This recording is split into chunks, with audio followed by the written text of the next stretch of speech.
Olá, alunos, tudo bem? Dando continuidade ao nosso curso de extensão em planilhas de custo e informação de preço, a gente chega ao nosso vídeo 3. Como eu disse no primeiro vídeo, é um vídeo curto e que tem a intenção de motivar vocês a alguns questionamentos, né, algumas reflexões para que a gente possa entrar um pouco mais no conteúdo da disciplina. As questões que a gente está abordando aqui são questões que vocês estão observando dentro dos módulos do quais vocês estão estudando, tá certo? Mas para trazer um pouco mais de reflexão, a gente está discutindo aqui alguns pontos e hoje a gente traz o questionamento que é sobre o planejamento. O planejamento ele é obrigatório? Bem, o planejamento ele é obrigatório, na verdade ele é importante em quase tudo na nossa vida, né?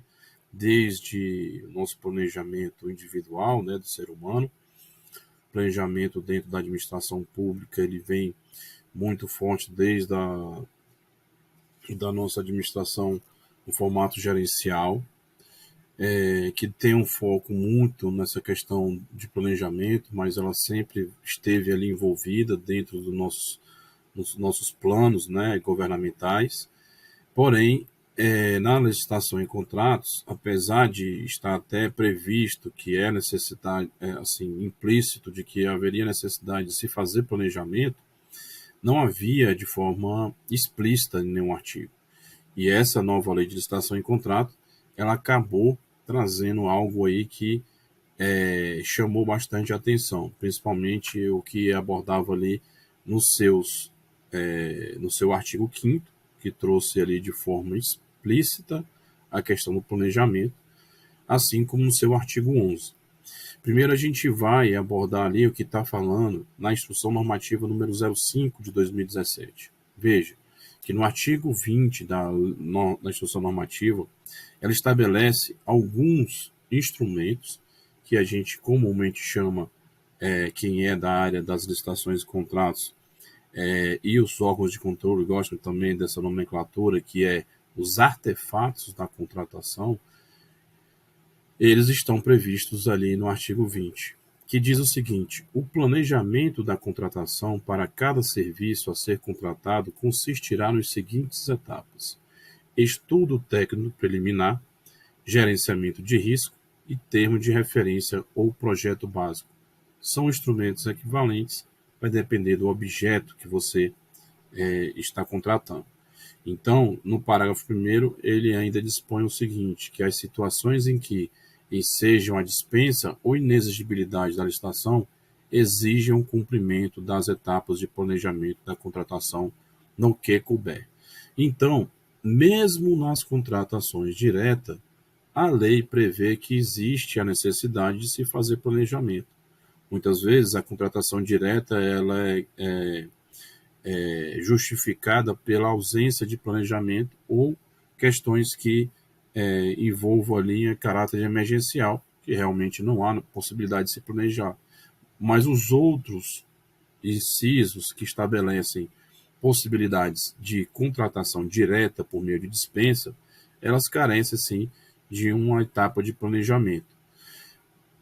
Também as inexigibilidades, que são contratações ali que a gente tem como a inviabilidade de competição como a sua essência. Então, mesmo essas contratações diretas, seja por dispensa ou inexigibilidade, a lei está prevendo, e a instrução normativa deixa bem claro nisso, que há necessidade de etapas de planejamento, como, por exemplo, estudo técnico preliminar e gerenciamento de risco. O estudo técnico preliminar é um documento muito importante para a contratação pública, porque ele é simplesmente uma avaliação, é um estudo do cenário do qual você vai fazer um processo de contratação pública.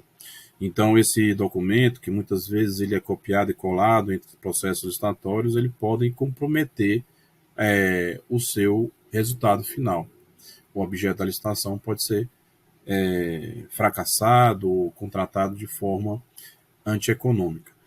Então, fazer o estudo preliminar, onde se avalia de forma minuciosa o cenário do qual se está fazendo a contratação, ele pode te trazer resultados satisfatórios, certo? Então, o estudo técnico preliminar, ele é um documento muito importante e é um documento que inicia a etapa de planejamento da contratação. Vejamos que na 14133 ela traz algumas questões também relacionadas ao planejamento. No artigo 5º, ela fala que serão observados princípios como da legalidade, da impessoalidade, da moralidade, publicidade, da eficiência, do interesse público, da probidade administrativa, da igualdade, e essa é a novidade que vem de forma explícita à questão do planejamento.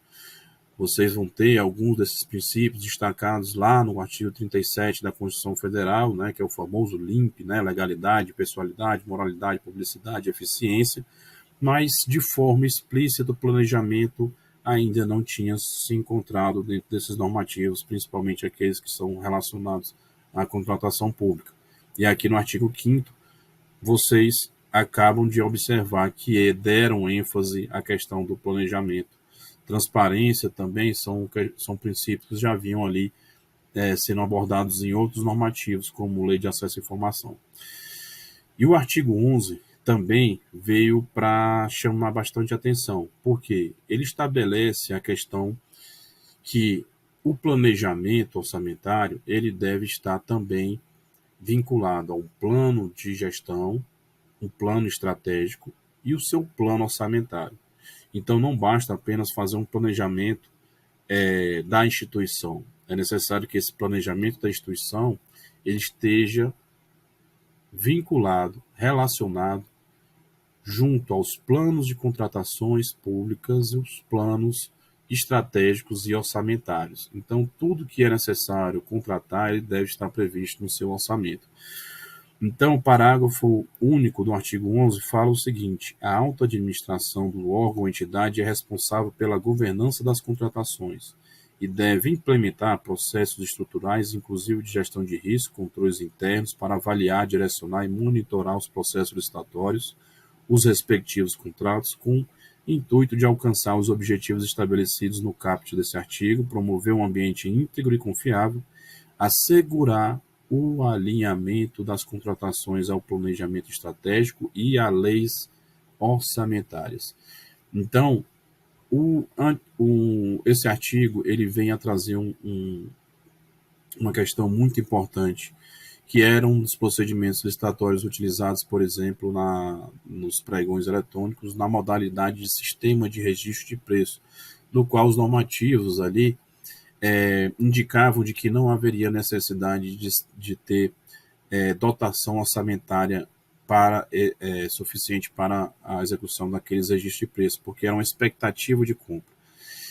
Porém, esse artigo ele vem trazer uma reflexão importante, porque você não pode fazer contratações superiores àquilo que você dispõe de orçamento, mesmo que elas sejam na modalidade de registro de preço. Então, atenção às certificações orçamentárias que vocês estabelecem nas contratações, porque isso pode estar acima daquilo que você tem de disponibilidade orçamentária para contratar. Então, se você faz atas de registro de preço, mesmo que elas não tenham obrigatoriedade ali de fazer aquisições, vocês estão fazendo, de repente, contratações que ultrapassam o seu limite orçamentário. Ou seja, estão alocando esforço para contratações das quais talvez não sejam executadas na sua plenitude. Isso é antieconômico, ineficiente e causa muito prejuízo à administração pública, porque são servidores que não possuem tempo disponível e normalmente os órgãos públicos não possuem também força disponível de trabalho para atuar em diversos processos licitatórios e perder tempo em processos dos quais eles não são plenamente executados. Certo? Então, fazer processos licitatórios observando o planejamento e o seu cenário, ele é muito importante para que a gente possa estabelecer planilha de preços, cotações adequadas, né? Ter um processo licitatório com artefatos bem elaborados vai ter influência no resultado do seu objeto de contratação. Tudo bem? Então, Muito obrigado por esse vídeo. A gente se encontra no próximo e bons estudos. Até mais.